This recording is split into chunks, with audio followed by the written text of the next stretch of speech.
what I found was painting just calmed the storm in my mind. All the weight on my shoulders just kind of melted away. I was trying to paint every single day. Why did you choose to actually go to those events? I think the hobby can be quite insular for some people. You're just surrounded by tons of people that share the same sort of passions as you. Our industry is completely built on community, and we have an online community. So sending a message in DMs can be potentially easier than speaking to someone at an event. The wall is high.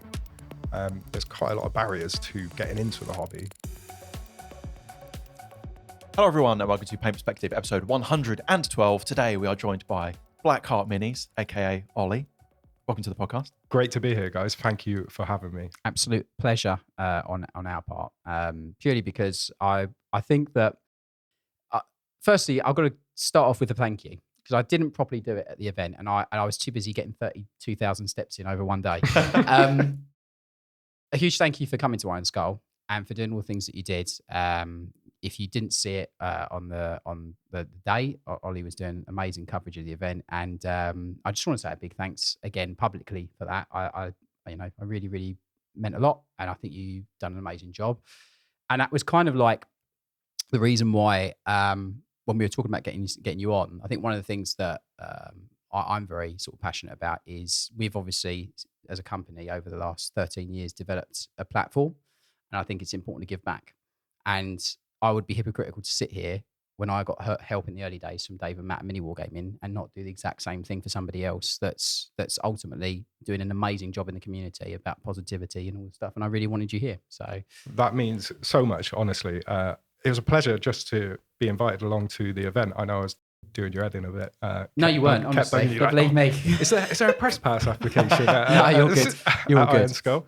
No, it was a really, really fun event. I've had a bit of experience covering a few community events in the last year since I found the hobby, and IronSkull was an absolute blast. It was so well run. Obviously, I could see you running around that event. The 32,000 steps. I could be talking to James 1 minute, and then he was at the opposite side of the hall in a blink of an eye. Yeah, I couldn't never moved so quick in all my life. hold you down for 30 seconds. Yeah. But no, it was. I really appreciate being invited along to the show. It was just amazing to see all of the amazing paintings in the competition. Yeah, the war boot was great. All the vendors. It's just such a fun day. And so thank you all to the whole team, really. So let's start right at the beginning. How did you get into this, and how have you found it since you got into it? So I've been in the hobby less than a year now. I started in October 2024, and I found it really. I think I've been thinking about how I would answer this, because I just randomly found myself in a Warhammer shop one day. I think We've all been there. Ultimately, I think Space Marine 2 came out in September sort of time, and my best friend is obsessed with Warhammer and the Space Marine games. He's been talking about it to me for like a month, and because he'd been playing the game, he was getting really interested in playing the tabletop version of the game. So he's in my ear a lot about Space Marine.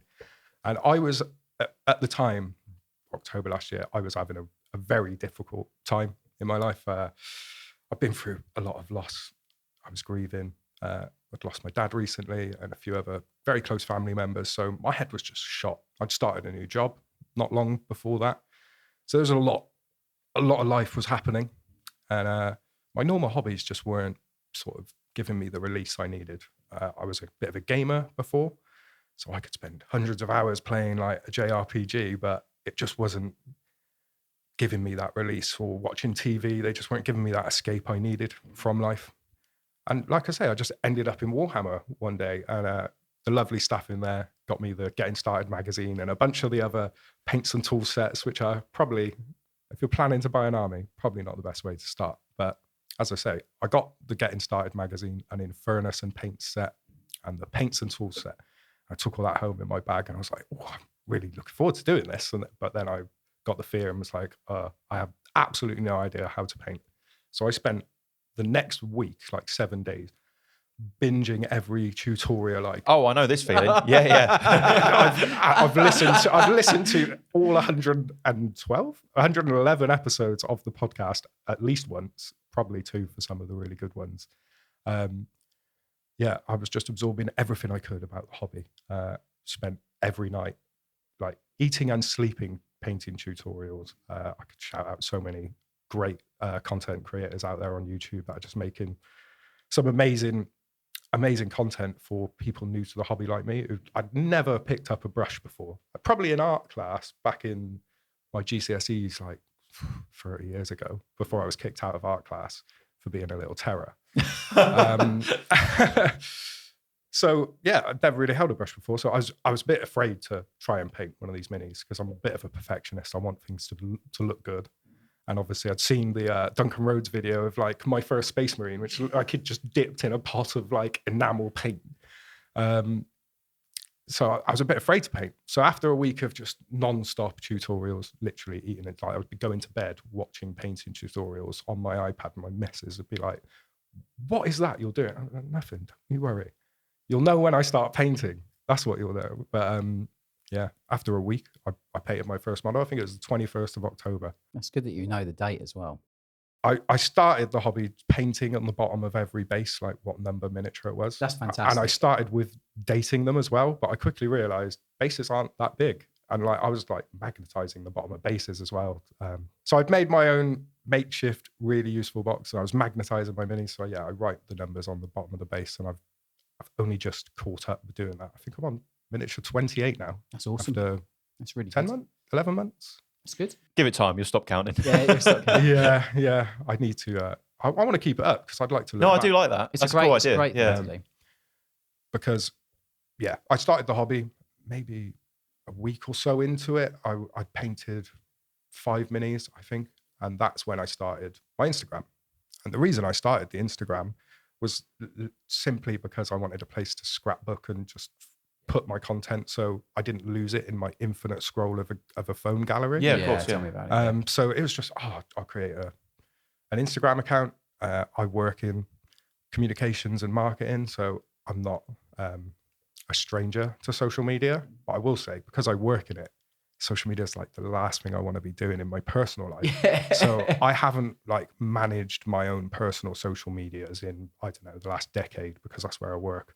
It's not something you want to do when you come home. But since starting an Instagram for the hobby, I've just curated that channel all around the hobby. So I only follow miniature painters or people in the hobby, things that I'm interested in around what I'm posting. So my feed for my hobby Instagram is bliss. So I just go to it and it's just pure minis, just pure people having fun in the hobby or painting, inspiration, just an infinite scroll. Whereas if I switched my personal account, it's just the standard social media we've all been used to the last 20 years, and it's poison to me. And I'm like, no, I can't even look at it anymore. I think there's something to that, because I remember, I think for any kind of like niche interest I have, I try to normally make like a separate account for, not necessarily to post, but so I can like just make it that. Because I remember when I first got into the hobby, I was just on like my music account, and I would just start like following Warhammer stuff, and it became this like weird hodgepodge of like interests and hobbies and stuff, and you can't really keep up with it. So once I separated the Warhammer stuff out, I found that I would never log back into my other accounts because I didn't want to see it anymore. I only wanted to be like... Literally, because I follow you on my personal account, because I started doing that. I started following accounts on my personal account because I was into the hobby, and it was making my feed a mess. Because I started my personal accounts like way back when, before uni. So the amount of people and weird stuff I follow is just dreadful over the years. So it's because, like I say, it's poisoned that personal feed. The only time I ever switch to it is when I post something, so I could quickly like it with my personal account and then switch back. Got to get that extra like. I had a very similar thing, and what happens is crossing the streams is a bad idea. I mean, I'm not to use a Ghostbuster pun, but like I've had it before where I've been on my personal one and I've seen a miniature or seen something that I really like, and I've had to go, I've got to remember that name or screenshot it and then switch to my other account to then go and follow that one because I want it on my painting one rather than my Well, I remember that I didn't want like my my music friends knowing that I was like into painting these weird little space fellas. That's like the online version of like taking a blank carrier bag to the Warhammer shop. Oh yeah, to then hide it inside. Yeah. Honestly, I didn't tell friends and family that I was doing the hobby for a while, to be fair, because it's this new, very, very nerdy hobby that a lot of people don't really like get when you say, "Oh, what's this new hobby you're doing?" I paint miniatures. Like, what? Yeah. I think we're getting there though. I think we're getting closer now. It's way more way more mainstream now.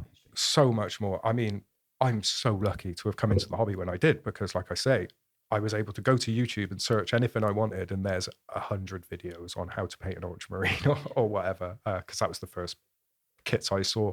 And I think I started collecting ultramarines pretty quickly because I told my best friend, I was like, I bought some Warhammer. I'm going to start painting. And he was like, amazing. I'm getting into the hobby. And he's bought 2 full armies already. Yeah. Don't fall for that trap. You go, we've both gone in. I went in, I've gone and bought, I've got at least probably 3,000 points of Space Marines ready to paint, but they're all in boxes, just ready to paint. So I'll have an army maybe by 13th edition. I don't know. The amount I paint and the speed I paint, because it is just a hobby.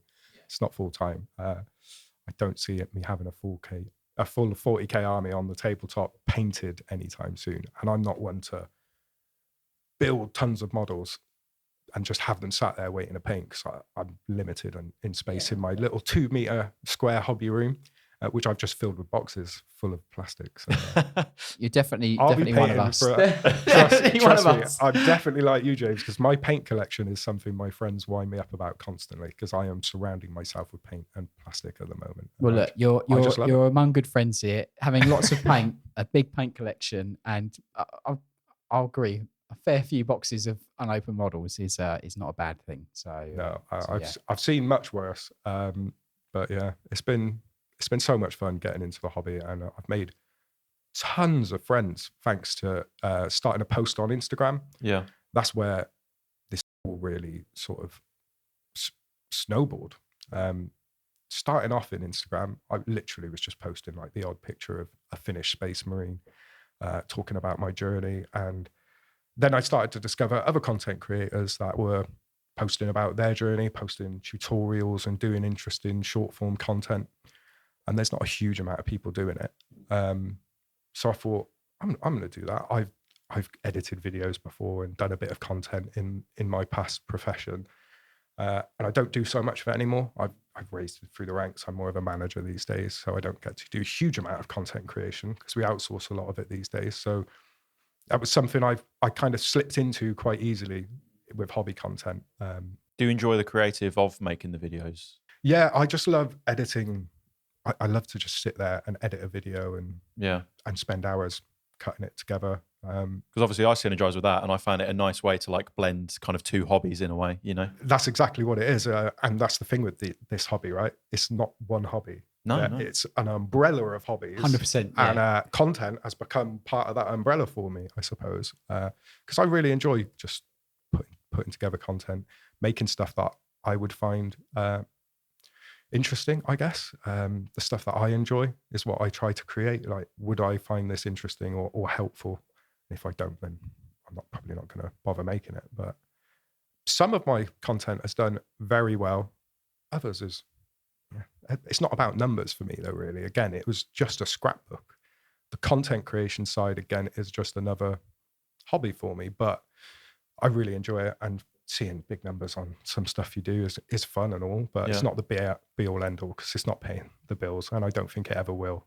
But that's why you're doing well, though, I think, because it's authentic content. You're doing it because you want to do it. I was going to say, I think one of the things that I noticed, because after all cards on table, and I'd rather be completely honest and transparent, after IronSkull, I did watch a lot more of what you'd done and the type of content that you'd done. So I'd seen the odd video. I think I probably saw some of the videos that had done had hit high numbers. Obviously, I was aware of it, your Instagram account, but it was only until afterwards that I'd done lots more viewing and consuming of what you'd done previously. And I think one of the most tangible things that comes across in a lot of the content that you do is that it's very honest and upfront and raw. Even though it's edited and like you do that, it comes across very personable. You are the person you are, and you portray that exactly as we are now speaking. You are like that in your videos, which I think is really important. And I think that's one of the things that, again, for me, helps with the performance and helps with all the numbers and stuff. And you've got that approach where you're not chasing the numbers. You're literally just trying to put honest, really good content out there, which I think is good.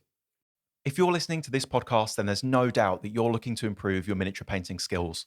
And what better place to start than to learn techniques directly from industry professionals with the Siege Studios Patreon. As a member, you'll gain access to our entire catalogue of masterclass video tutorials with exclusive content going far more in depth into painting techniques than you'll find on YouTube, hundreds of easy-to-follow step-by-step PDF tutorials, and the ability to get dedicated video feedback on your miniatures so you'll always know what skills you need to improve next. Plus, tons of other additional benefits, all bundled for the same cost as just a few pots of paint. So what are you waiting for? Take the next step in miniature painting and improve your skills by heading to patreon.com/Siege Studios.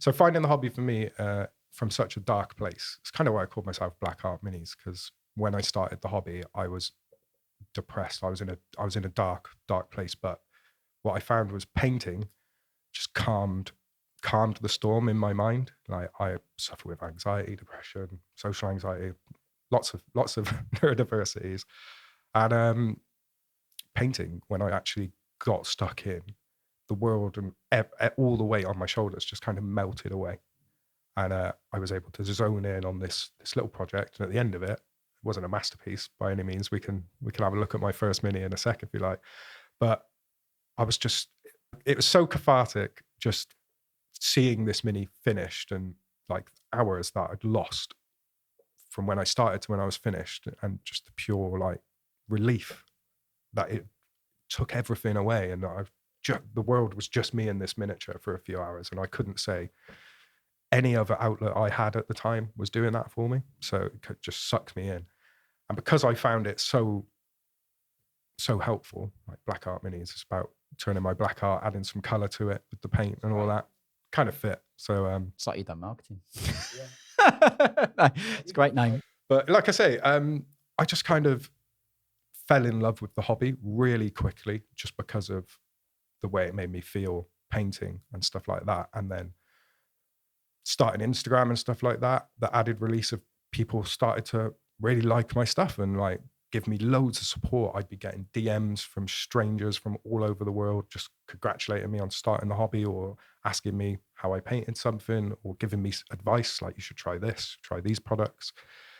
It just pulled me in even quicker. And then I started to have lots and lots of conversations with all sorts of people from all over the world, lots in the UK that were in a similar position to me, either just starting the hobby or they'd been in the hobby for a while and were seeing me start, and just reaching out and saying how much they enjoyed the content. I think putting myself in front of the camera has helped tons, because like you've mentioned before, George, I think the hobby can be quite insular for some people. So putting yourself in front of the camera and putting yourself out there, particularly because I was self-admitting, like, I do not find it easy to put myself in front of a camera and talk to it, and then particularly watching myself back over and over again, trying to edit something is the most cringe-inducing thing I think I've ever done.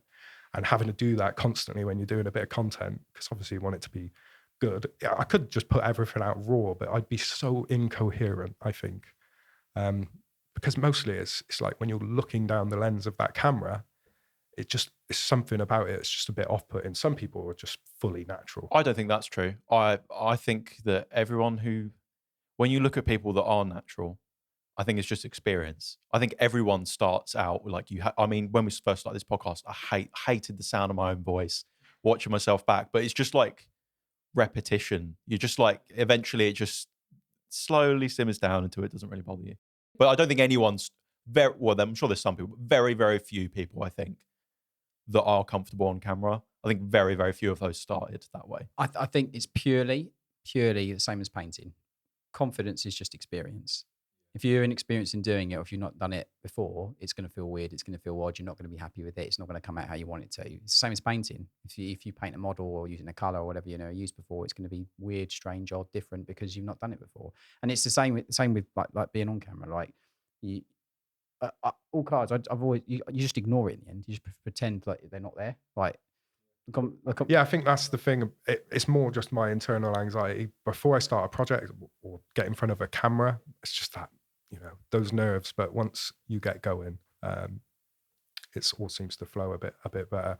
I tend to find it easier at events because of the buzz of the event and so much going on. That so adrenaline. kind of just Group energy, kind of just puts you on the spot. And normally, if I go to an event like that and I'm not content creating, I am like so out of my element, surrounded by people. I'm just feeling very uncomfortable. But being at an event as a creator, if you like, kind of allows me to hide behind the camera a bit and gives me a bit of a barrier and helps me just be a bit more myself, because I just feel like, I don't know whether that is a shield, but it feels like it. Well, to draw it back, like I've always, we come from a music background, and I've always said that like being on stage and having like my guitar to like hide behind, and that, like you say, that buzz of like being in that adrenaline rush in a normal circumstance, if you just chuck me on the stage, I would like, I'd have a panic attack. But something about like having the guitar and like all the lights on and stuff, and that adrenaline rush somehow just makes it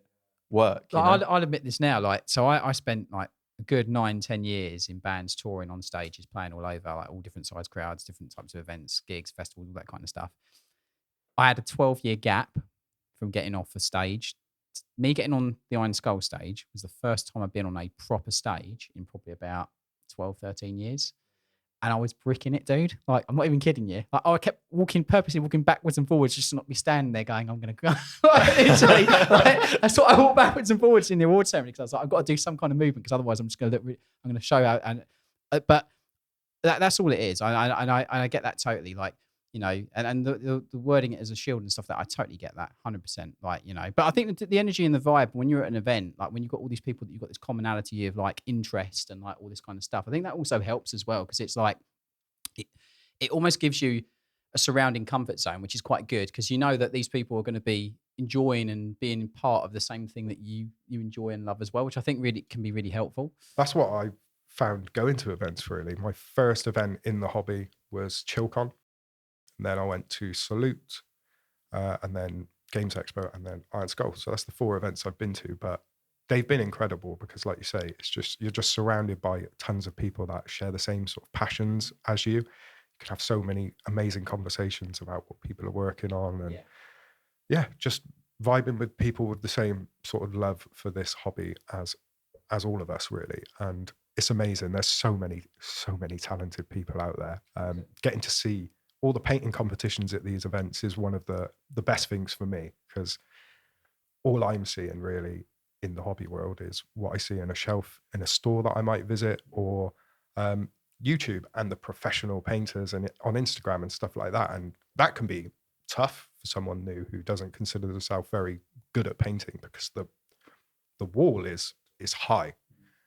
There's quite a lot of barriers to getting into the hobby. Like, if you want to play 40k, you need a lot of money and a lot of painted models. Can I ask what drew you to those events then? Because as someone who also has a lot of anxiety and struggles in these sorts of scenarios, I've always avoided them, as would be typical of my life, because like that is the idea of going to these things is often my worst nightmare. I've now been forced to through work, and I'm glad to be on the other side of it. You get no peer pressure from me. Come on. Like, all right. But I've obviously had to kind of get over that a little bit, and I'm glad that I have. But can I ask why, you know, saying in the sort of situation you was in, why did you choose to actually go to those events? So I guess I feel very similar to you when it comes to big events like that with tons of people, particularly things like music events. My partner loves going to see live music and stuff like that, and she's always trying to drag me, and I kind of hate it, because it's just being surrounded by thousands of people who are all drunk, and I don't drink. So I'm just a bit out of my element in that sort of environment. Lots of people elbow to elbow. I'm just like claustrophobic. I feel like I need to escape. And I do feel like that sometimes at events if it's a bit busy. But just because I found this hobby, I love this hobby. I love everything about it. Painting is just like my happy place. And my friend he also started the hobby at the same time as me, but he's only interested in the gaming. Like, painting is his worst nightmare. He doesn't want to do it. He's just like, I'd rather pay someone else to paint all of my models so I can just get on the tabletop and start playing, because it's all about the strategy and the gaming for him. I'm loving the painting, but obviously I want to play with my friend as well. I want to be able to play this game, ideally with all my own painted models, not grey plastic. So that's another barrier that's going to keep me from playing with him for some time. But I really wanted to play, and I know I was following lots of accounts on social media, and I could see like there are these really big events all over the country constantly happening about surrounding wargaming and Warhammer and miniature painting in general, seeing all these painting competitions, because there's so much content out there for someone new finding this hobby. and these big events, they just look really attractive to me to go and meet people in this hobby. I come from the Southwest, a place called Gloucester. I don't know if there's a huge scene in my area just yet, because it's that barrier again of having the models painted. I want to go there with a painted army and be like, right, I'm ready to play. Here's my 2,000 point army. We'll see you in 2028.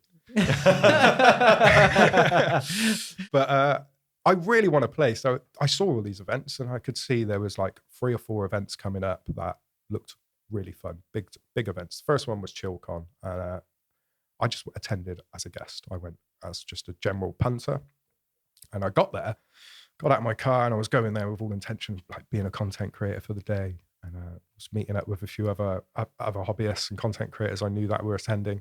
I was walking up to the entrance, and Darren from Sproogoons just out of nowhere called my name out and was like, "You're Ollie, Black Art Minis." And I was like, absolutely blew my mind, because I was nobody in the hobby at the time.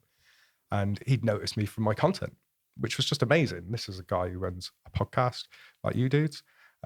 He's got, they're on like 20K followers or something. So for me, I think I was on maybe 1,000 followers or less at the time. So I was nobody.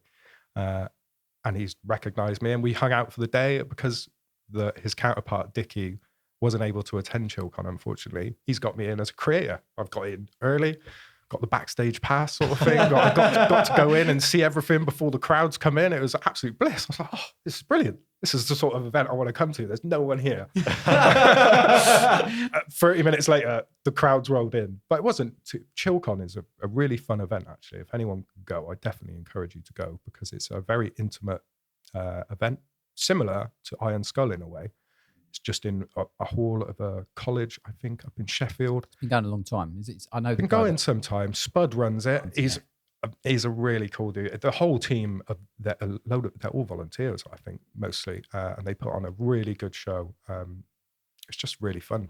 Intro to the wargaming community for me. That was my first ever event, so I got to see this little painting comp that they had on. Some stunning stuff there. Got to meet MS Paints. Awesome. Now Dave, he's a really cool dude. Got to see some of his painting competition entries. Got to meet Tesseract Minis. Got to meet Peachy from Peachy Tips and Louise from Rogue Hobbies. So yeah, meeting all these big names that I've been watching on YouTube and stuff. So I was kind of starstruck at that first event. And I did a little bit of content, stuff like that. We did this 20-minute painting challenge. My word, painting a Space Marine in 20 minutes is not an easy feat. It looks like I've just slapped paint on it from a distance. But fastest painted Marine. I've never done that before. 20 minutes. There's your 2,000 point army. There you go. Oh, flip it out. They look like a Jackson Pollock of Space Marines if I tried that. You're good. But yeah, so again, after ChillCon, I was like, I absolutely loved that event.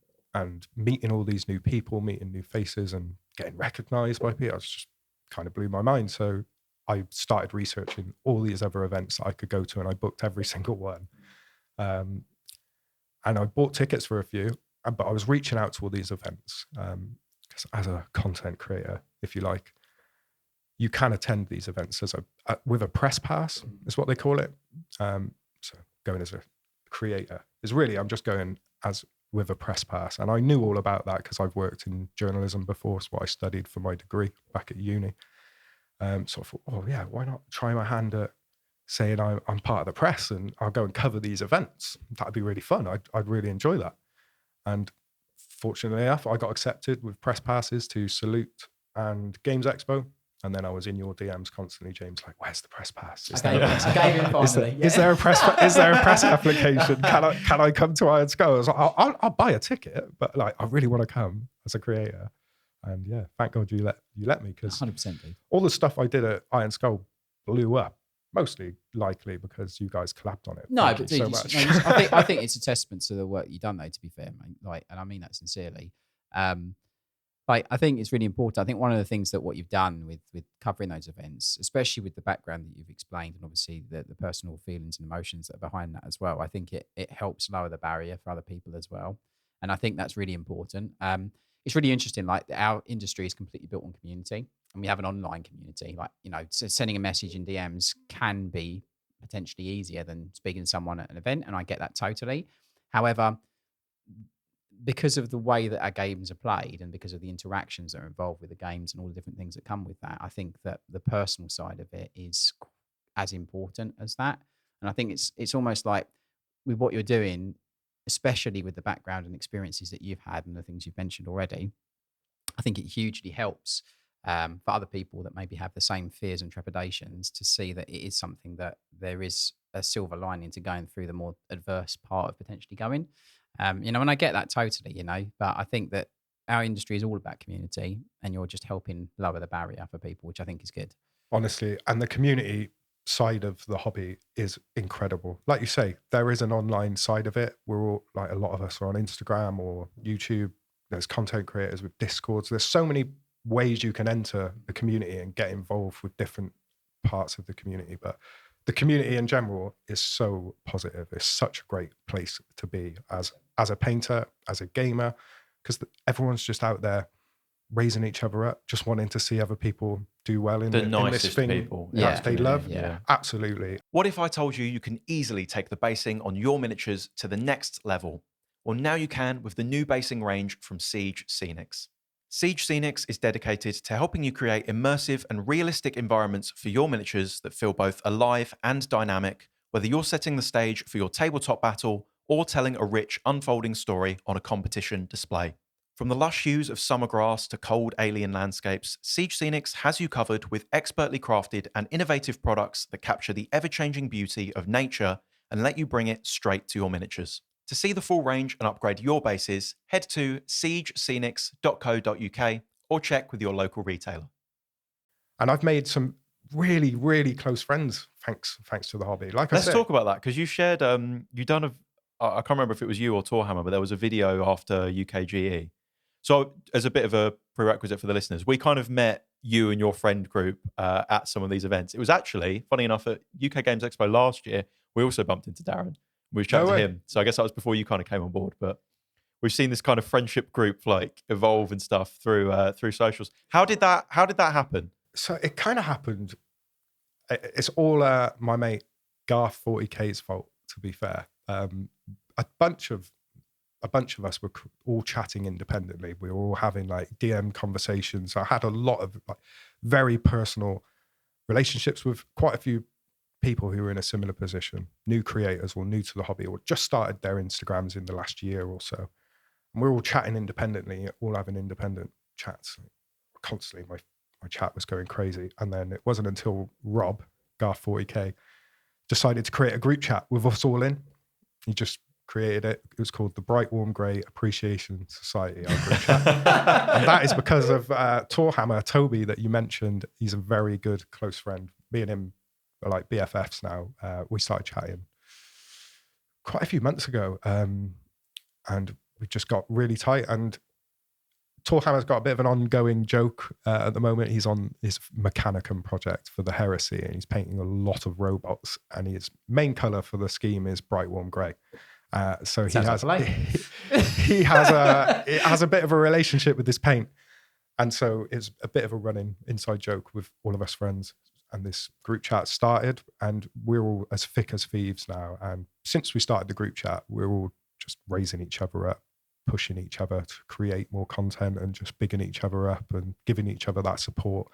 It's amazing. The guys in this group, and since the group started, obviously I was attending some events at the time, and I was like, guys, if any of you can come to any of these events, we all need to get together. We all need to come together, and we've all met now, bar one. There's still one member of the group who unfortunately lives up in Scotland, Kieran, Stacked Overdrive Painting on Instagram. He's an amazing creator himself, to be fair. He's going to shoot past me very soon, I'm sure, because his content is hilarious. If you've not seen it, check it out. But there's many other members of the group. So we've got Rob, Garth 40K. He created the group, so he's responsible for bringing us all together. Torhammer, big man himself. He's an amazing army painter. That's his thing, really. It's painting armies. The amount he does in the hobby. 2,000 point army. When you get sick of that colour, you just go to him. He built and painted a knight in a few days recently. It's absolutely wild. And then we've got Stacked Overdrive Painting, Kieran, Ryan, Itty Bitty Painter. He's a very close friend. I stayed at his house last night so I could be here this morning because he lives more locally than I do. Then we've got Rich. Rich does wargaming, and we've also got Stu, the narrative painter. And if you haven't seen his content, I highly suggest you go and check it out. He's a kit bashing genius. Very new to content. He's only been around for a few months, but he is flying in numbers at the moment just because his content is so good. He's like captured lightning in a bottle. First 3 seconds of every reel are really engaging, and then he's just doing wild kit bash stuff with his personality behind it. Absolutely love your content, Stu. Hopefully this makes the edit. And you guys all just met just in DMs, like just because you was all painting? Yeah, basically, because we're all like new to the hobby or new to content or painting, we're all just having chats and like chatting to each other. Like, I love that video, dude. That was really creative what you did, or that paint scheme's amazing. So we're all just having chats independently. Yeah. Because we just assumed that you all knew each other for years and years. No. So Rob just because we all knew that we were all like having chats, like, oh, I talked to Torhammer, and oh, I talked to so and so, and Rob just created the group Everyone chat. was just sick of having like 8 different yeah, messages in there. Yeah. Like, can we just sort this out, please? Like, that was the issue. We were all talking to so many people, and then Rob's created the group, probably because he was sick of getting 8 different notifications from all these people he's talking to. So just to kind of square that circle then for the people listening, what would your advice be for maybe someone who is a little bit more isolated with the hobby? Maybe they haven't got a big group of people that are into this stuff. How do they kind of build their own, community around them? So as I say, I was really lucky that Rob created this group chat because it's brought us all together and stopped these independent chats. But what I will say is that chat is insane to deal with sometimes because there's 7 of us in there all chatting, big personalities. And sometimes if you don't look at it for a few hours, you'll come back and there's 100 messages. And you're like, right, that's my next half hour done then. So lunch is catching up with the group chat. I would say just get involved in the community however you can. If you are purely online, have those conversations with people, reach out to other painters, creators, whoever it is that's giving you inspiration, and just start those conversations. That's mostly what I've done. If I see someone who's done something I think that's incredible, I'd always try to like, comment, maybe message them and just say, really, really enjoyed that piece you did. Yeah. And you'd be surprised how many conversations that starts and how many people in this community really want to talk about what they're doing and share their passion. Like, it could be someone spent 20 hours painting a Space Marine's leg or something. So it's good to give them their roses as well, because like you spend so long painting something, you post it online, you're putting yourself out there, and people do. You might think like, oh, no one cares, whatever. But like people do think this stuff, but they're not necessarily putting pen to paper, so to speak. Like to be that guy who leaves the comment. Like if you think something's cool, like say it, like tell them, because people do want to hear it. And it could potentially open like a dialogue with these people. You can end up becoming friends. Yeah, absolutely. Whenever I'm scrolling my feed, because I've curated it to just be minis, I'm pretty much just double tapping everything I see on my feed. Because if I see a mini and you've posted it, you've gone to the effort, you've not just painted it and put all your heart and soul into it, you put yourself out there and posted it online, which is nerve-wracking, because it's essentially you're putting yourself out there to be judged. But there aren't unless you're asking for critique, there's not a huge amount of people that are going to do it. You might get the odd troll it's very comment. rare though, isn't it? You might get you'll see the odd troll comment like, oh, you need to thin your paints more or whatever. But mostly it is just fully supportive, which is great. So I would just say, reach out to people, be yourself. And if the online community isn't giving you what you need, there are so many clubs and gaming stores and little communities, dotted, particularly in the UK, dotted all over the place. I haven't explored my local community yet, but I have been able to explore various other communities from when I've been going to different game events or events with smaller independent games companies running game days and stuff like that. So I've got to meet tons of people in the hobby thanks to that and the small games that I have got to play. So there's so many routes to getting into this, like getting more involved in the community, whether that's the painting side and just online, just as I say, network with your peers, have those conversations. And like I say, most people will get you War and Peace back as a response with their recipe and how they approached that Space Marine leg. But yeah, there's so many good people out there. The community outside of the internet, though, is a great place to be as well. So look out for your local friendly gaming stores, gaming clubs. There's tons of them about, and then there's tournaments and all sorts if gaming's your thing. Or comps for painting, if you want to do painting competitions, is that as well? Yeah, painting comps. It's a bit of a biased statement on my part, but well, it's cool as well because at these like in-person events, you've all got this one thing in common. So it's not exactly hard to make small talk with people, is it? At like a painting competition or something, you know? No. You could literally just be milling about anywhere in an event, bump into someone, and you could start talking about any old scheme or painting, and they'll know what you're on about more often than not, unless they've been dragged there by their partner and just trying to escape for 5 minutes. Like, it's this weirdo in the Gundam t-shirt trying to talk to me. I would say as well, there's some really cool, I mean, a bit of a plug, obviously, but like there's the Siege Studios Discord, which is completely free, linked in the description. I mean, there's like 2,500 members in there. Yeah. But I see some, it's really nice in there because I'm lurking about, obviously. And I see like, I've seen groups and people like plan events or like, oh, I've you know, there's been minis that they couldn't get in stock, whatever. Oh, I found one at my local game store. I'll ship one out to you. Like all sorts of like really cool community building stuff and friendships being made. It's nice to see.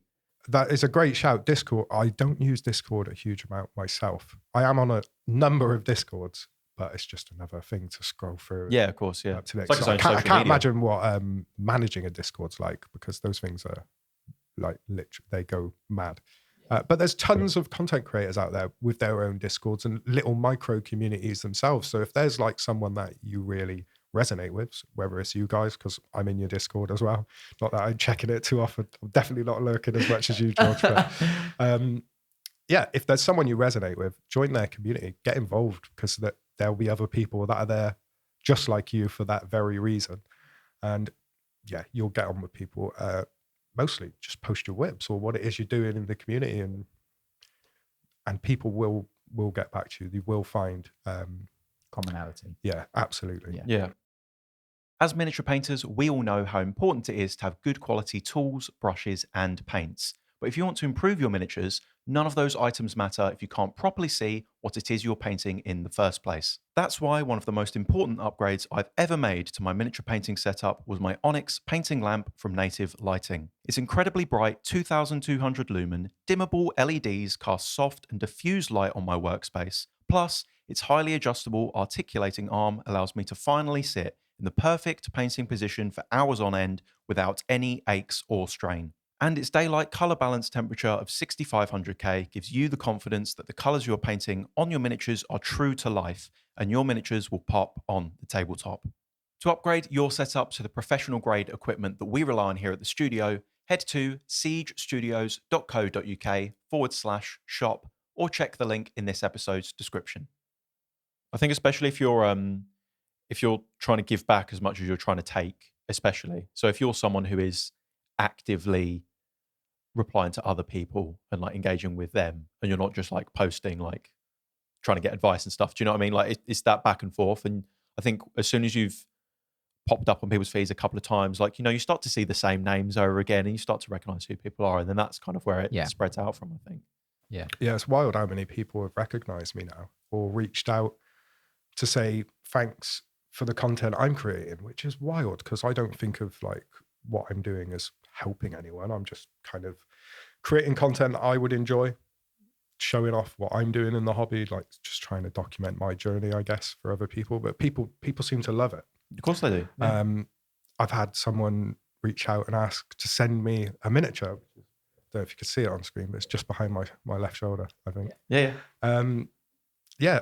A chap called Silver Paints Minis just reached out to me one day and said, "Can I send you something?" And I just kind of rang alarm bells. I was like, "Someone wants to send me something?" I grabbed my other half. I was like, "This guy just reached out. He wants to send me something." And she's like, "What's he sending you?" I have absolutely no idea. He's not telling me. So I've given him like the local post box where I could go and collect it from. He sent it and he sent this miniature. Should I grab it? Yeah, of course you can. Yeah, we'll put a photo up. So he sent me this mini. Essentially, I wanted to create my own custom chapter. So I've called them the Black Arts. They're a successor chapter of the Blood Angels. Right. Is you got my attention now? I knew I would. Attention. I know I didn't plan this at all, but yeah, successor chapter of the Blood Angels. My friend, who I got into the hobby with, He's obsessed with the lore. He's been into Warhammer for decades now. So he knows tons about the lore. And he was like, you should call them, like, if they're going to be called the Black Arts, they should be the Blood Angels. And they're like a successor chapter that essentially the lore is they stole Sanguinius's heart after he was killed, and they've taken it away, like awaiting his resurrection, protecting it. It's like these zealots protecting Sanguinius's heart before he's returned. But yeah, I kind of roughed out the concept, talked about it. I started to paint up my scheme months ago now, before all the events got in the way. Because that's why I'm saying it took me 3 months to paint this mini, which we'll see later. I kind of roughed out this idea, and he must have really liked the idea, because he's gone away and painted this. And honestly, he's even painted my little logo on my t-shirt on the banner. That's mad. awesome. Yeah, Absolutely insane. What a great example of how kind and I've got. He sent, and I won't go into what the note says, but essentially, he'd sent me this miniature and this really, really lovely personal message, just to say that the content I was creating inspired him to keep posting, because he'd been painting for a while. And yeah, I guess the content I was creating was giving him the inspiration to just keep going, to keep painting, entering painting competitions and stuff like that. He's even entered IronSkull, and we got to meet in person there as well, which was lovely. And I think it was after IronSkull that he sent me this. that's awesome. But honestly, very, very cool community If around this hobby. that doesn't show you what our community is all about. Yeah. and the level of passion and kindness that's there, I don't know what is. You know what I mean? I was absolutely blown away by it. I did a little reel, just like with my mind blowing at this miniature, because the freehand on it is insane. I've painted a few freehand emoji hearts on my miniature. That was hard enough, and he's done an anatomical heart with paint bleeding out of it on a banner. I just couldn't believe it. And even the black heart freehand. Honestly, I've stared at that model so many times, and it's right in front of me. And you can tell, like just sitting there talking to you can tell how much that means to you. And I think that's one of the important things. I think that's one of the things that conveys and shows that, like, what an impact all the little things. You might post something and talk about something, or you might, I don't know, show how to do something or whatever, and like you don't see the ripples of effect that it has for everybody else that views it. And I think that is a really good physical manifestation of what you do and present to people, and what you put out there can return for you, if that makes sense.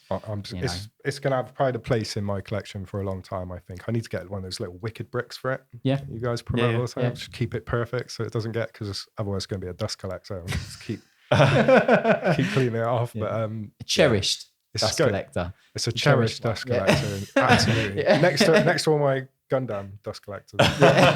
Just chilling there. Yeah. But, no, I was honestly so heartwarming to get not only the personal message, but this miniature that someone's poured time into. Like, I don't know how long. He said he didn't take too long, but he's free-handed that banner. He spent a few hours on it, I'm sure.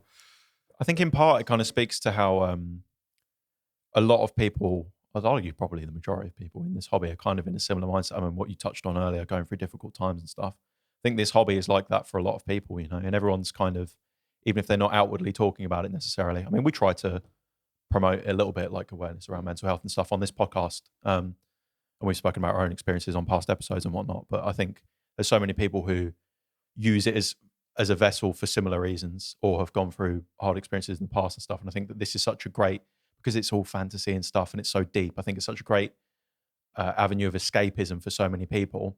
And often people are quiet about those sorts of things, which is fair enough. But I think because of that, people don't necessarily realize that so many other people in the community are of a similar background, going through similar issues, and you've all got so much in common, and you all love this one thing, and you're all using this one thing for escapism. And I think that is a great example of how people just want to share that love and appreciation and connect with other people. Absolutely. It's a good point you make, because a lot of us might struggle with our mental health, and not everyone is open about it. It's hard to talk about your struggles, and a lot of people are suffering in silence. And I do think miniature painting as a hobby is such an incredible release and escape from life's stresses, you know. 100%. Yeah, I mean, just factually, it slows your heart rate, like slows your breathing, means you can relax until you're painting their eyes. Yeah, until you're painting their eyes.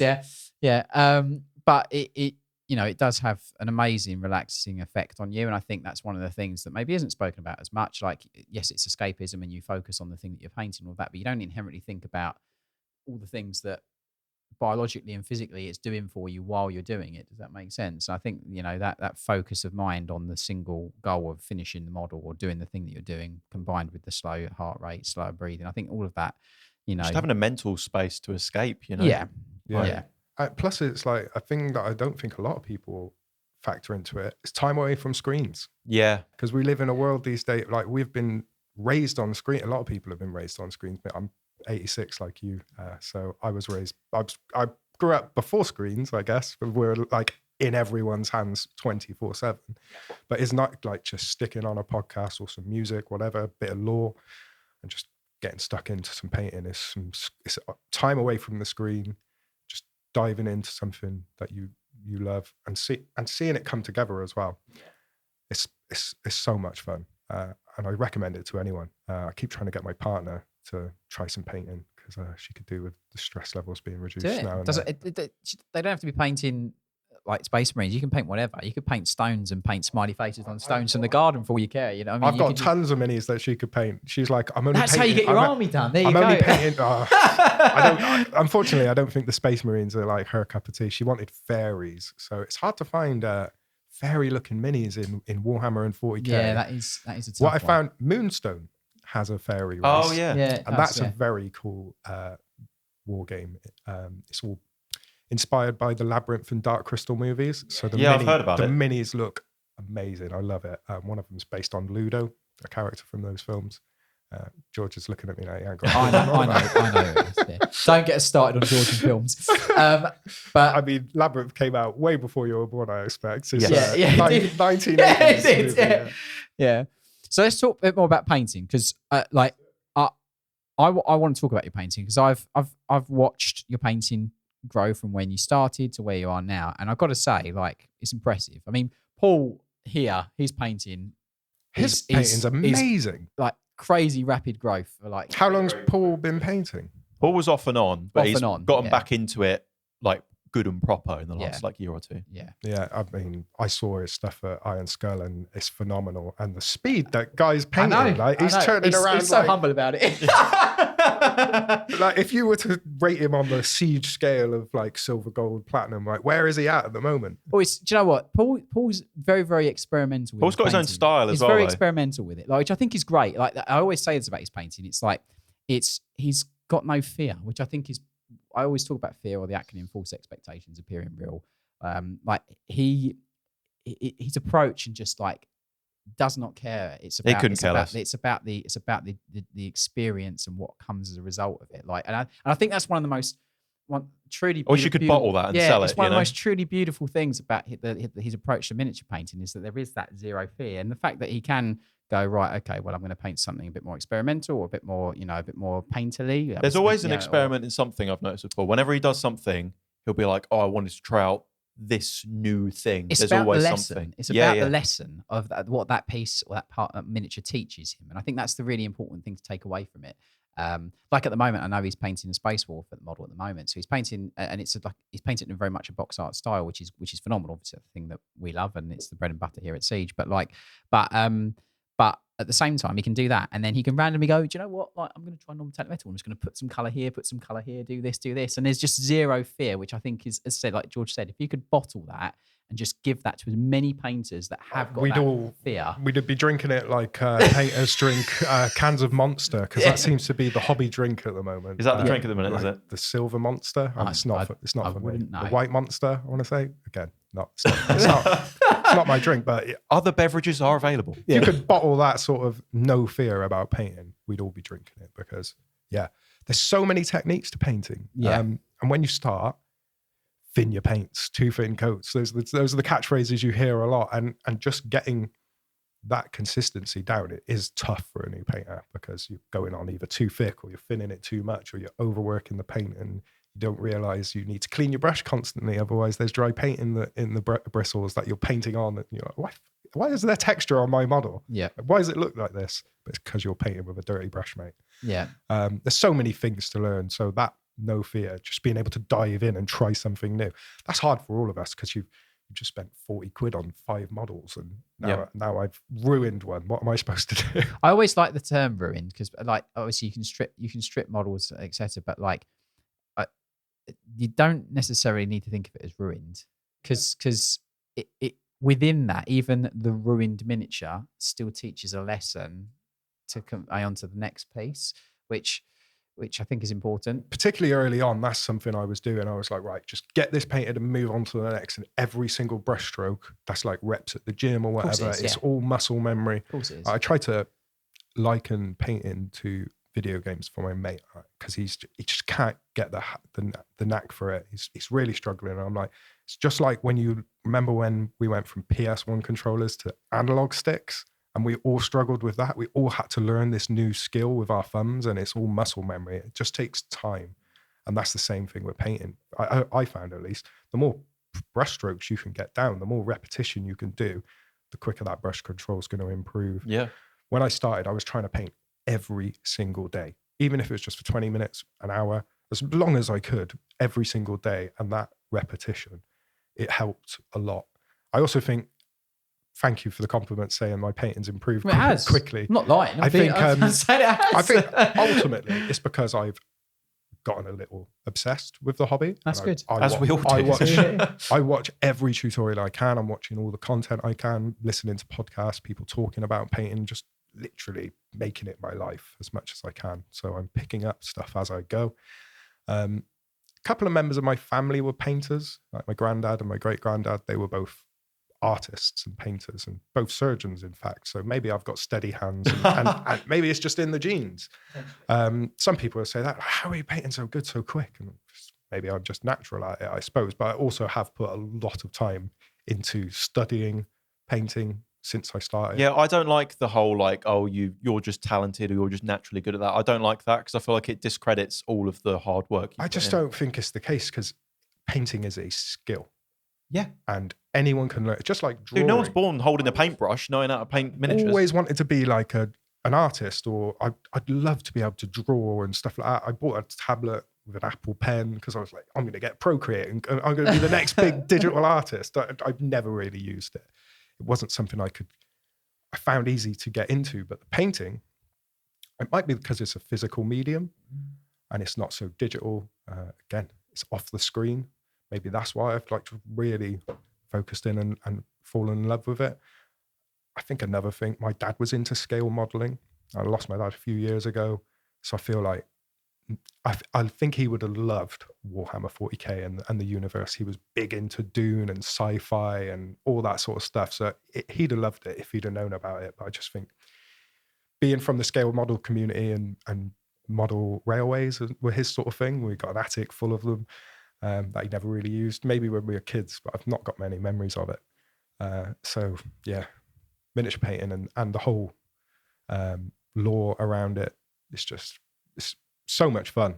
I don't know a huge amount about the lore, and you've just had Luton on, like the lore master. So I need to be binge watching his stuff while I'm painting next. Good background material for painting. 100% is. And I think one of the things is that, like, I always say that specifically with certain game systems, like that have more of a fluidity to the lore, I think that can give you a chance to experiment loads. I think sometimes a lot of people see like the lore as restrictive rather than a bit more as a guide or assistance. So you can still change stuff. You can still do stuff different, 100%.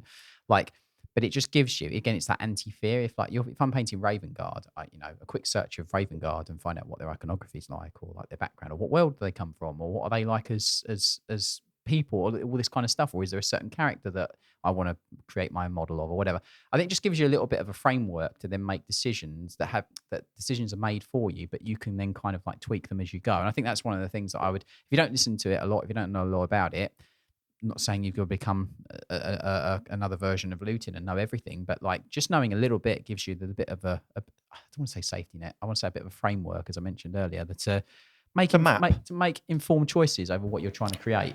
It is a goal for me to start learning more about the lore, and I've got a bunch of the heresy books on audiobook and stuff like that, but what is it, 300 plus books now? Yeah. 500 plus books. I'll tell you what though, with the heresy books, those first 4, well, the first 3 are like a self-contained story, and then 4 and I think 5 kind of just go right on the end of it. Those as just like a self-contained series, I think are excellent. Rather than being like, oh, I'm going to listen to all, 70, 80 books or whatever. Yeah. Yeah. It does feel like a bit of a wall to climb when you know nothing about the lore and the universe. Like, where's the entry point? But that's a great timeline, though, because it kind of starts at the start. Yeah. You know what I mean?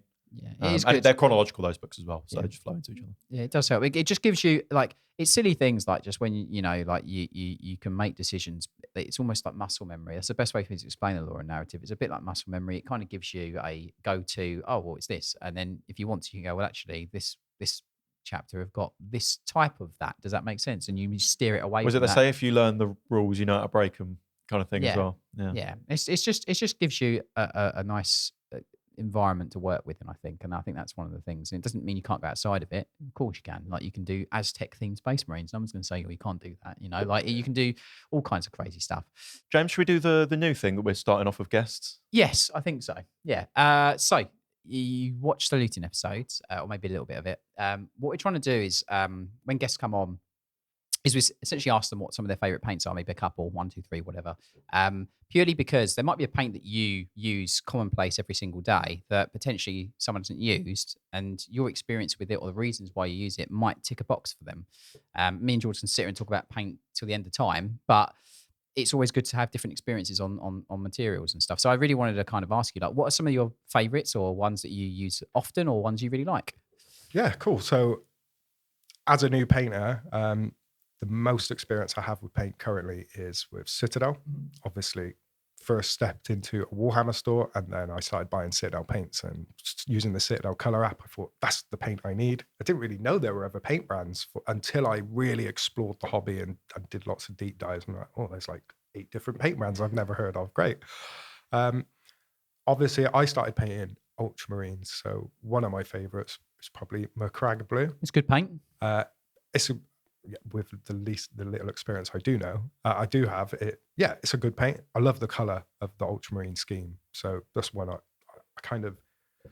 think I was drawn to ultramarines probably because of StarCraft, like the old Blizzard games. I think we're inspired by Warhammer. I played those tons when I was a kid. So Space Marine, that image of like the blue hulking Space Marine, was nostalgic for me, not from Warhammer, but from gaming. So it drew me to that. So Mercrag Blue, I really like. Interestingly, very similar to you, James, I've been drawn to red since painting my blade guard because it's got red in it. Mephiston red, I absolutely love. Oh, it's a phenomenal paint. Corn red, like glazing down into corn red and then up into Evil Sun Scarlet. Oh, those 3 paints go hand in hand. They work amazingly. They look amazing. And then adding like your Troll Slayer orange and your Fire Dragon bright to your edge highlights just make that color sing so well. GW have always been mega with reds. Obviously, I'm very biased to a specific, very old one. I'm not going to go on about it. But in general, GW reds have always been like amazing. I don't know why Citadel gets stick as being like beginner paints or like rubbish or whatever. You speak to anyone who's a good painter and they're all using it. Probably the bottle that puts a lot of people off because it's easily spillable. It clogs quickly. My best piece of content is about how to clean your Citadel paints, how to look after them, funnily enough. Similar for us. I'm pretty sure I got that tip from you, man. It might have been an episode you like literally. You can borrow it. It's not a problem. Like, that's amazing content. I'm going to steal that. You're good. But I think that is interesting. I think for some reason, I don't know why, like that range is it gets shunned a lot, and in reality, like every paint brand has inconsistency in regards to sort of like the way the paint behaves in the range, etc. But I think the range in itself is still, look, it's been, I literally don't know. Someone can fact check me in the comments, but that range has been around for 10 years plus, might be even longer. I think it's probably 15. Yeah, they had the kind of Citadel color rebrand, but it was just a rebrand, wasn't it? I think the paint. Yeah. So the formula hasn't changed in over a decade. There's been some bits online about the formula being different, some tones being different and stuff like that. And I don't know all cards. I haven't been following the range that closely to know when that actually happened or if that has actually happened. I've said before, I've picked like 5 pots off the rack before, and there's been disparity sometimes and that kind of stuff. I hear you say that a lot. And this is where you get the ketchup bottle of 5 different. I just make a big paint. Yeah, exactly. Yeah, that's literally that. But I think the thing is the range does get a lot of stick. I mean, in reality, it's the best way I can explain it and compare it to is like the household brick. That's the best way I can explain it. It's not like fancy. It hasn't got loads of patterns or things all over it. It's just solid. It does what it's supposed to, and it's not broken, so don't fix it. Like that. That's literally the way I look. I know it's a bit of a weird comparison, but that's the best way I can explain. No, it. it worked. You made it work. It literally, like, it's a solid range that does a good lot of work, and like that's not because of any bias towards Games Workshop. It's purely because I've used GW paints. It's my core 3 holy trinity for a long time. Let's be honest. Frankly, we could use any paint ranges we wanted to. Like, it's not, and we all, us personally, me and James, circle back to Citadel for most of our painting. It's not from lack of trying other stuff. We love paint. We've got like all the paint ranges and stuff. Just happens to be what we like It's using. interesting because as like a new painter, Citadel is the most easily accessible if all you know is GW and your local Warhammer store, because that's all they're going to sell you, unless you've got a local hobby store that sells other brands.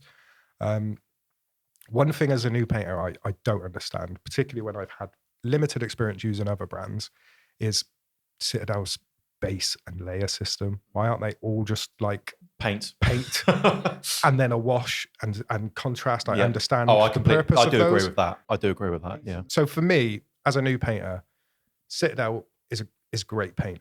My third paint, sorry. Before we go on to you that. mentioned loads, keep going. It's fine. Incubi Darkness. You can stay. You can stay. Like, I didn't know about this paint until UK Games Expo and meeting yourself, George. I sat down. I didn't know I started this. I sat down in front of George and you were giving a box art lesson, and I was that annoying kid at the front asking you question after question. You're just like, I could see in your eyes, just like, if I could just get this line done, I'll tell you the next step. And I'm like, but what are you going to do next? And makes sense now what you said about art class as a kid. Yeah, I was that annoying kid. Like, definitely for you there, George. But you were using ban you from the exercise. You were using Incubi Darkness and Corn Red to make your recess shade. Yeah, and that's something I didn't have in my big collection of Citadel paints. I've got like a whole wall of the paints. I didn't have that paint, and while I was painting my Blade Guard, I started him using just Citadel paints. And since I started that model, I have collected tons of other paint. I've got loads of the Two Thin Coats range now. I've got a ton of Pro Acryl paints, a few Valleos. I picked up the black and the white that you guys are always talking about. So I've got an experience with a few other ranges, but Citadel itself is a weird one for me as a new painter. With the system they've got, the base and the layer, I just don't understand it, what the purpose is. I'll be honest, I pay no attention to any. Base is like, it goes on nice and decent coverage. Layer, you could be putting like an extra 4 layers on before it gets to the right opacity. And it's just like, I just want paint that paints. I don't want to have to be a scientist with every paint that I use, which you kind of have to be, I guess, with experience. I genuinely pay no notice to it. I wouldn't even know what paints in my Citadel collection are base and layer. I pay no attention to it at all. I'm going to throw a slight spanner in the works in this one. I'm just going to jump in and say, so I completely understand that. And that's really interesting you saying that, because like you said, you just want to paint and it direct linear, all of them.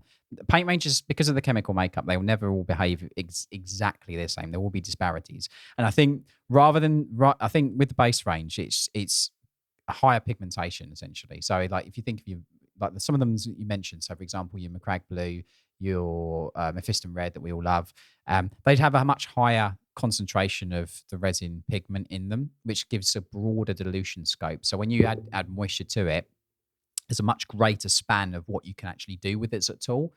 And in complete clarity to what you said, like say for example, you're saying about layer, you have to do like 5, 6 layers or 4 layers or whatever to get a solid opacity. That's as a result of it having a diminished amount of I'd say diminished, a lesser amount of pigmentation in it.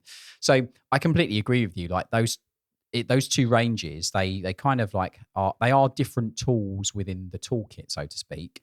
But I do agree with you. I think like having a bit of a linear, well, these are all the colors, and ideally in an ideal world, you would have all of them, in my opinion, would be base paints. Yeah, because then you can thin them. Because you can thin them, and then it gives you still do have the scientific side of it, the science aspect of it you mentioned. Personally, for me, I like that. I find that interesting. Like, what if I mix this color with this color? What does it do? If I put this much moisture into it, what does this do? That's just me being a nerd when it comes to doing stuff like that. However, for newer painters getting into this, you just want a paint that you put a little bit of moisture into it and it goes on solidly opaque. Does that make sense? And I think that's one of the real interesting things, and that thought process is really good. Okay, well, as we've got Ollie on the show, I thought this would be a great opportunity, as we're talking about the community and whatnot, to go for our monthly challenges. So if you're new around here, we do monthly painting challenges in the Sea Studios Discord, and there's always a theme, normally a pun name to go with it. And it runs for the whole month. So this is going to be a roundup of all of these submissions for hashtag julydonethdeepkin, which was anything aquatic or nautical themed in the miniature painting space. Yeah. Well, look, we absolutely let's start with the cliche rule bend, because I love a rule bend when it comes to these challenges. It's got to go to Farmer TJ with the Yandon Vampire Hunter Flyer. How is this aquatic? I don't know in itself, the model, but the water base saves his bacon. There's a lot of water bases. There's a lot of water bases, yeah. I've got to say, a stunning Yandon colour scheme on that. Getting the yellow as vibrant and saturated and as consistent as that is a task in itself. So massive props for that. The water base just really saves his bacon for this month. But yeah, a stunning miniature and just really well done. My pick was Roran 86. It looks absolutely incredible. It's always been a fan favourite, that model, isn't it? Honestly, I've not done any Underworld stuff myself, but it's fantastic. The model's amazing. Done a great job. Yeah, I love this mini. Yeah, it looks fantastic. Cool. Mine was Chris P, who's done an orc pirate on a water base. That's a double dip. That's a double dip, yeah, to use a pun. So they'd have been legit for the competition just with the pirate hat. Yeah, I think just the pirate hat alone was immaculate vibes. So, but to tie it in with the water base, I think is takes the cake for me. Fully aquatic. So fully committed. Yeah, great, nice. Okay, well, if you would like to submit your miniature for August's monthly painting challenge, which is hashtag Taugust. Oh my God, they get worse every year. I'm so sorry, guys. We'll seriously get some better ones for 26. That's a good one. You just throw a T at the front of August and it works. Oh, God. So if you want to paint anything Tau, or we'll say rope into other systems, right? Anything battle, suit, mech, Gundam related-esque stuff, link down in the description for the Discord. I think we'll round it out there. We're going to have a look at your minis in the post show, I think, Ollie. But massive thank you for coming on the podcast. Thank you ever so much for having me. Honestly, it's great. Obviously, great to meet you at Games Expo and to attend IronSkull and see behind the curtain. Seeing behind the curtain here is actually really fun as well. So really appreciate you guys having me on and giving me the chance to waffle and talk about the community and all the great friends and connections I've made since starting this hobby. Well, thank you for sharing your story and for sharing it through your content as well. Where can all the listeners find all of your stuff? So I'm on Instagram as Blackheart Minis. I've also got a number of other social accounts on TikTok and YouTube if you want to follow me there. Hopefully someday I'll be doing a bit more long form on YouTube. So yeah, make sure you're following me there for when that finally happens. Later this year, I'm going to be attending a really, really fun event called the Rally Point Games and Minds event being held at Warhammer World. It's a big narrative event being held by Rally Point Games and Minds on Instagram. It's the biggest external event being held at Warhammer World. And it's all in being done to support the charity Mind in support of mental health, to raise awareness around mental health and bring together lots of like-minded people to play some really fun narrative games at the mecca of the hobby, Warhammer World, which is a really fun place to visit if you've not been. But it's being run by for charity. It's £25 to get you your personalised T-shirt, and £15 of that goes to the Mind charity as a donation, and then you'll be in. You just need to reach out to Rally Point Games and Minds on Instagram if you're interested in attending that. The spaces are limited, but I just wanted to make sure I give them a mention. They've raised over £10,000 for Mind over the last 5 years. They've been running the event, hoping to raise 12k. It'll be up to 12k this year, hopefully. That's amazing. Time. Well, we'll have that linked in the description as well. Please check that out, because that's a great cause that is obviously close to us, as we've spoken about. Yeah, if you don't follow me on Instagram, please make sure you go out and follow Rally Point Games and Minds and get involved in the event. It's going to be really, really fun. That sounds amazing. Awesome. Cool. Good. We're going to jump over now to the post show, which will benefit for our patrons. So if you'd like to get the extended post show with Ollie and also access to all of our previous post shows, all of our tuition content, tutorials, that sort of good stuff, check the link down in the description below. Otherwise, we thank you for listening, and we will see you next week. Let's look at some minis. I've got them all. They're all numbered on the bottom of the base. Don't show us the numbers. I want me and James to guess what order they were in. I reckon he's first. Yeah. Then I reckon him. Yeah. So I was a bit unsure between these two. No, because that's got no highlights on it.